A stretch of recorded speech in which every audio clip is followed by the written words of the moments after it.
आज के आत्मा के भोजन में हम राज्यों के ऊपर और महत्वपूर्ण प्रश्नों के उत्तर प्राप्त करेंगे। जैसे पिछले सेशन में भी आपको कहा हुआ है कि ये बुद्धि के लिए बहुत अच्छी एक्सरसाइज है। आपको ध्यान पूर्वक सुनना है, फिर सोचना है कि आपने क्या सुना है। अगर आपको कुछ समझ में नहीं आया है तो आप हमें कांटेक्ट कर सकते हैं। तो पिछले सेशन में हमने जाना राजयोग क्या है, राजयोग कौन पढ़ा रहे हैं, राजयोग शारीरिक योग से किस प्रकार भिन्न है। ये एक सीरीज है, ये दूसरा पार्ट है। और आज के हमारे रिकॉर्डिंग में हम समझेंगे भगवान किन दो आत्माओं के द्वारा राजयोग सिखाते हैं। कलयुग का अंत है, सतयुग आने वाला है, परमपिता परमात्मा शिव इस धरती पर अवतरित हो चुके हैं और भगवान ने 1936 से अपने कार्य की शुरुआत की। तो भगवान किन दो मुख्य आत्माओं के द्वारा हमें राजयोग की शिक्षा पढ़ाते हैं, उस विषय में आपको नई बात जानने को मिलेगी। इसके लिए थोड़ा बेस चाहिए। अगर आपने राजयोग का 7 दिन का कोर्स नहीं किया है तो आपको समझने में थोड़ी कठिनाई हो सकती है, लेकिन अगर आपको कुछ बात अच्छी लगी तो आपको जरूर हमें संपर्क करना चाहिए और राजयोग का ये जो 7 दिन का कोर्स है वो कंप्लीट करना चाहिए, जिससे आपको बहुत ही खुशी का अनुभव होगा। जो आप चाहते भी हैं, निरंतर सुख शांति, वो आपको इस राजयोग की विद्या से प्राप्त हो सकती है। तो अब दूसरा प्रश्न है, भगवान और मनुष्य गुरुओं के ज्ञान के बीच में क्या अंतर है। तो ये 2 प्रश्न आज की रिकॉर्डिंग में कवर किया जाएगा। तो चलिए आज की दिव्य शिक्षाएं हम परमपिता परमात्मा के द्वारा सुनते हैं। बिंदु बिंदु आत्माएं, उन सब बिंदु बिंदु आत्माओं का बाप है परमपिता परमात्मा शिव। इसलिए जब रुद्र यज्ञ रचते हैं तो छोटे छोटे शालिग्राम बनाते हैं, लाखों की तादाद में, और एक बड़ा शिवलिंग बनाते हैं, बहुत बड़ा। वो है परमात्मा बाप की यादगार, सुप्रीम सोल की यादगार। ऐसे नहीं कि वो सुप्रीम सोल इतना बड़ा लिंग होता है, वो भी ज्योति बिंदु है, हम आत्माएं भी ज्योति बिंदु हैं। फर्क क्या है? वो जन्म मरण के चक्र में नहीं आता, गर्भ से जन्म नहीं लेता, और हम आत्माएं गर्भ से जन्म लेती हैं, जन्म मरण के चक्र में आती हैं। हम इस सृष्टि पर आत्माएं जब आती हैं तो वापस जाने का रास्ता भूल जाती हैं। वो सुप्रीम सोल बाप परमात्मा शिव जब तक इस सृष्टि पर ना आए तब तक कोई भी मनुष्य आत्मा वापस नहीं जा सकती। इसलिए दुनिया की जनसंख्या, पॉपुलेशन बढ़ती रहती है। कभी पिछले समय के मुकाबले अगले आने वाले समय में जनसंख्या कम नहीं होती।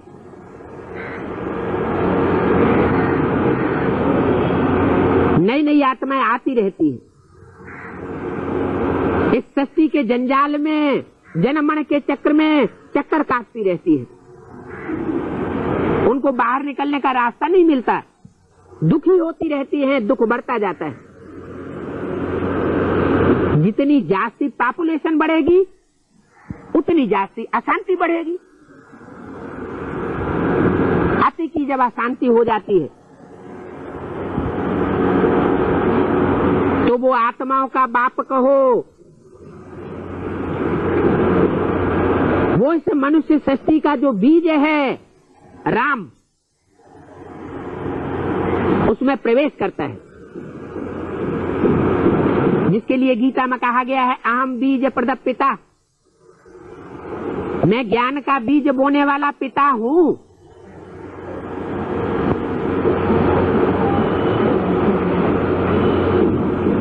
उसको गीता में सूर्य भी कहा गया है।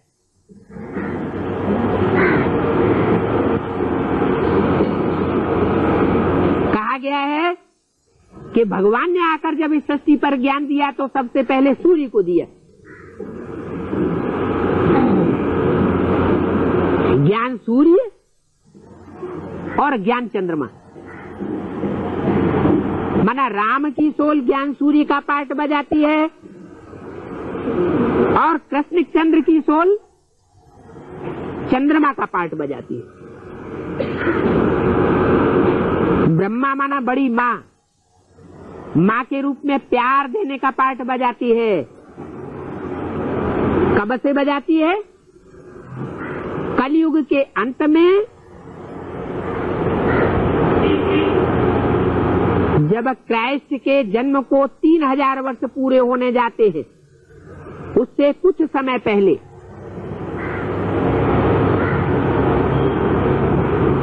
माना 1936 से वो सुप्रीम सोल जो है वो इस सृष्टि पर आकर के प्रवेश करता है और कृष्ण की सोल के द्वारा ब्रह्मा के रूप में प्रत्यक्ष होता है। जो भी नयनहीन भक्त हैं उनकी आंखों को खोलता है, तीसरे नेत्र को खोलता है।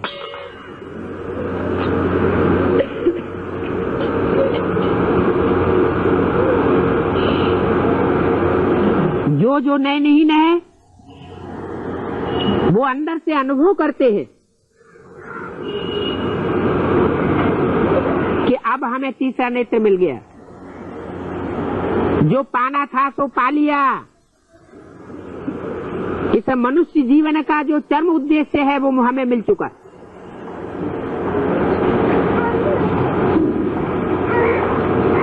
अनुभव करते हैं कि हमारी आंख खुल रही है।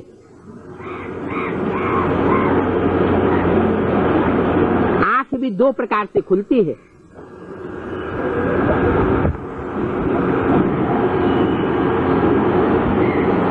एक तो मनुष्य जब जगता है नींद से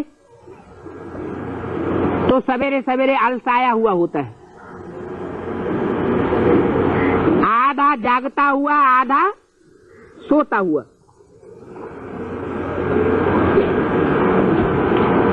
तो ब्रह्मा के द्वारा जो ज्ञान सुनाया जाता है वो भी ऐसे ही है। जैसे बच्चों को माँ पाठ पढ़ाती है, ABCD सिखाती है, तो वो कोई संपूर्ण पढ़ाई नहीं हो जाती, उसे बेसिक नॉलेज कहा जाता है। बाद में बच्चा जब बड़ा होता है, समझदार होता है, तो माँ की पढ़ाई से उसकी पूर्ति नहीं होती, उसको बड़ी यूनिवर्सिटी कॉलेज में भेजा जाता है। ऐसे ही परमात्मा बाप भी आकर के जगत गुरु बन करके बड़े से बड़ी यूनिवर्सिटी संसार में खोलता है। किस लिए खोलता है? कोई लक्ष्य तो होगा।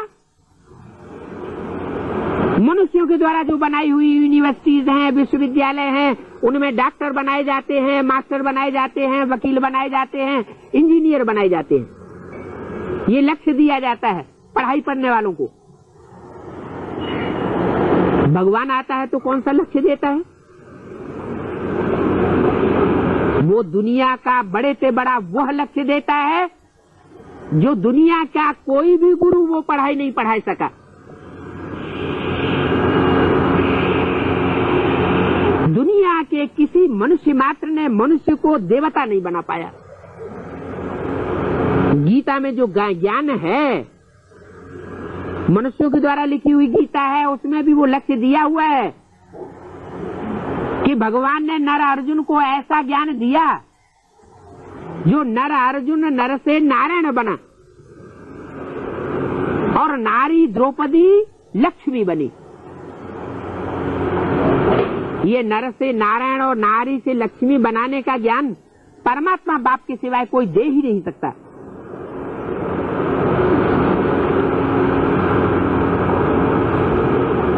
उस भगवान की नॉलेज का नाम है राजयोग, सहज राजयोग। तीसरी आंख खुलती है और मनुष्य आत्मा अपने को राजयोगी का अनुभव करती है। वो योग क्या है जिसमें ये राज भरा हुआ है आत्मा की उन्नति का। मनुष्य आत्माएं जो देवताएं थी वो नीचे गिरते गिरते कैसे आसुर बन गई। आसुरी आत्मा पाप आत्माओं को दिव्य ज्ञान चक्षु के आधार पर कैसे देवात्मा बनाया जाता है, वो इससे राजयोग से सीखा जा सकता है। इसका नाम है सहज राजयोग। नाम तो सहज राजयोग है, लेकिन अर्जुन जैसे जो पुरुषार्थी हैं वो कभी कभी ये अनुभव करते हैं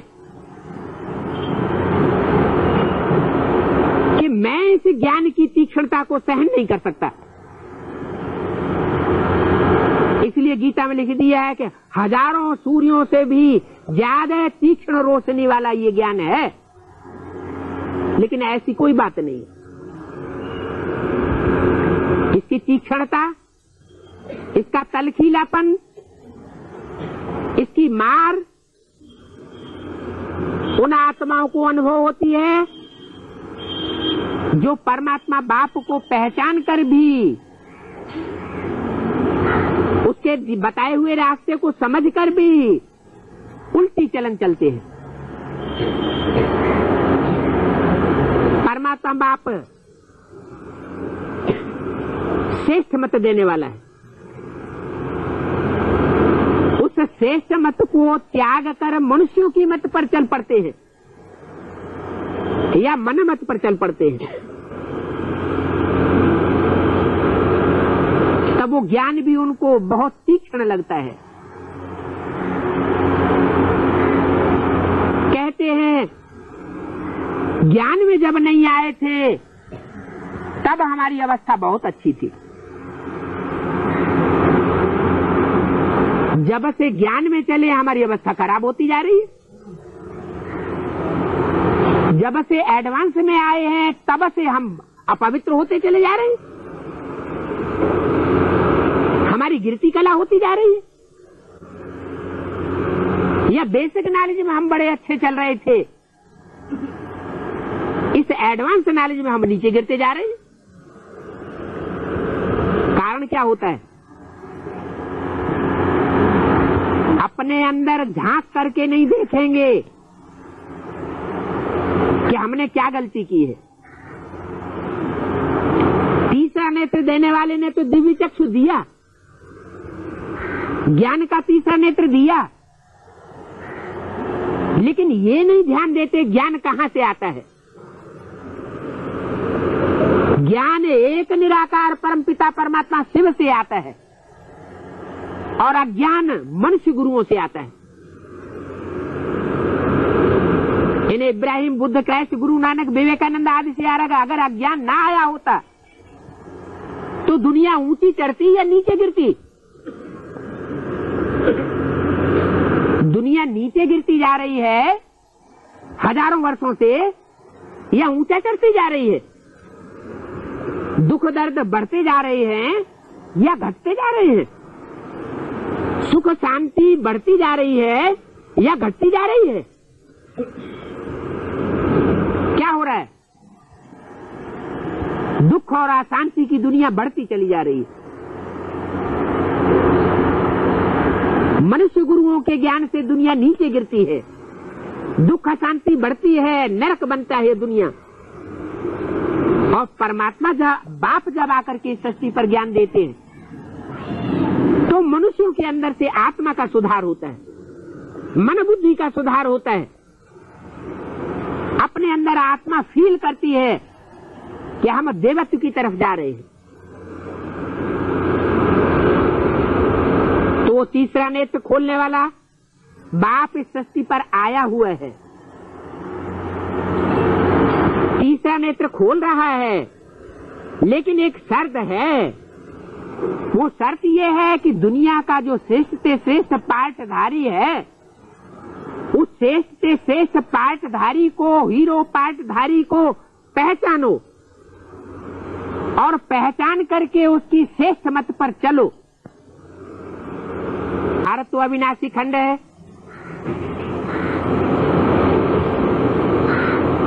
भारत का विनाश नहीं होता, क्योंकि भारत में भगवान आते हैं। क्यों आते हैं भारत में? विदेशों में क्यों नहीं आते? कोई कारण तो रहा होगा, क्योंकि भारत में ही जो कन्याओं माताओं रूपी गौएं हैं, उन सीधी साधी गौओं को ये शिक्षा दी जाती है परंपरा से कि जिस खूंटे पर तुम्हें बांध दिया जाए, सारे जीवन वही बंद करके रहना, अपने कर्तव्य का पालन करना। और वो गौएं सारे जीवन उस खूंटे से बंद करके पवित्रता का पालन करते हुए, पर पुरुष का चिंतन न करते हुए अपना जीवन बिताती है। ये पवित्रता और किसी देश में नहीं सिखाई जाती। ये पवित्रता परमात्मा बाप को बहुत प्रिय है, वो भी आकर के सिखाता है। एक ही आकर के संदेश देता है कि अब पतित भ्रष्टाचारी व्यभिचारी दुनिया का विनाश होने वाला है। अब अपनी बुद्धि को इधर उधर चारों तरफ भटकाने से फायदा नहीं है। देह और देह के संबंधों से अपनी बुद्धि को उपराम कर दो, निकाल दो। और मेरा तो एक शिव बाबा दूसरा न कोई, मेरा तो एक बाप दूसरा न कोई, इस स्थिति में स्थित हो जाओ।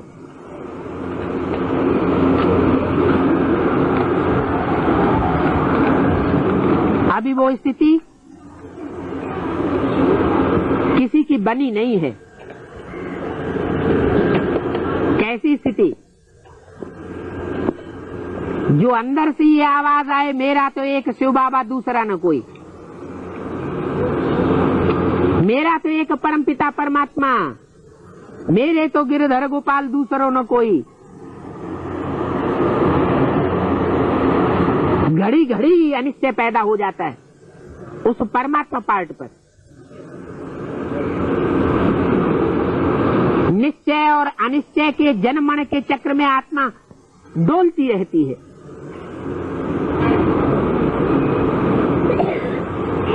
अनिश्चय आता है तो दूसरों की मत पर चल पड़ते हैं, संगी साथियों की बातें सुनने लग पड़ते हैं। और निश्चय बैठता है तो एक परमात्मा बाप की मत पर चलते हैं। श्रीमत से सदगति होती है और मनुष्य गुरुओं की मत पर चलने से दुर्गति होती जाती है। ये जन्म जन्मांतर की शूटिंग अभी हो रही है आत्मा की, अनेक जन्मों की रिकॉर्डिंग अभी हो रही है। राजयोग सीख करके चाहे जन्म जन्मांतर के राजा अभी बन जाएं और चाहे तो प्रजापद पाले, अनेक जन्म दास दासी बनते रहे। मनुष्यों की मत पर चलते रहेंगे तो नीचे गिरते रहेंगे, पद का विनाश होता रहेगा, दास दासी बनते रहेंगे। और भगवान की मत पर चलते रहेंगे तो जन्म जन्मांतर के राजा और रानी बनते रहेंगे, राज घराने में जन्म लेते रहेंगे।